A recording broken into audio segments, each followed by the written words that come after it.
So guys, ako po yung maglilinis muna po nitong kulungan po ng kambing. Ang dami na pong dumi.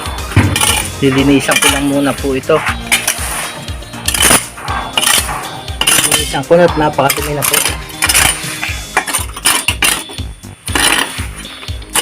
Ang dami pong damo pinagkainan. Ating lilinisan muna para hindi magkasakit ang ating kambing.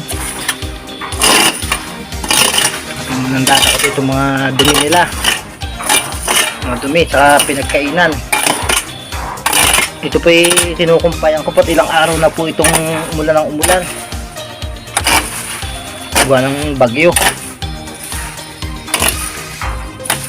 Akin muna po itong lilinisan. Ang dami pong dumi, mga pinagkainan. Ang kumpay dito pa, hindi ko pa po naaalis.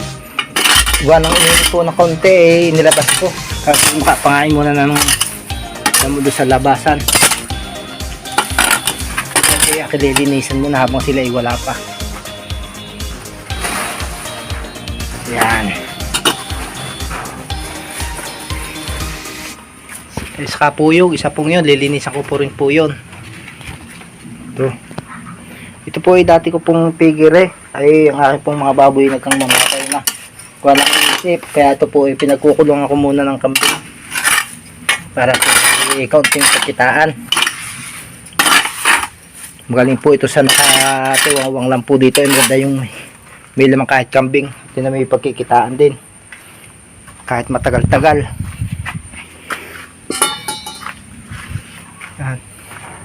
Saka po itong isang ito, dumi, nilinisan ko po rin yan. Tatanggal ako ng mga damo para po ating kambing ay hindi magkasakit. Ito po ay may balak po ako ditong lalagyan ko po ito ng pinakasahig para doon sila lagyan ko po ng sahig yan, saka dingding paikot para po sila dito kung ikukulong para po safe sila, para hindi sila nakatungtong sa simento, hindi sila lamigin. Ito po yung aking hito. Yan. Ito po ay 5 piraso at ito po ay aking pinadadami dito.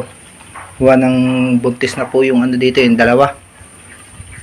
Ay po yan. Ay baka sakali po na umanak sila dito. Papadami natin. Yun lang po. Maraming pong salamat.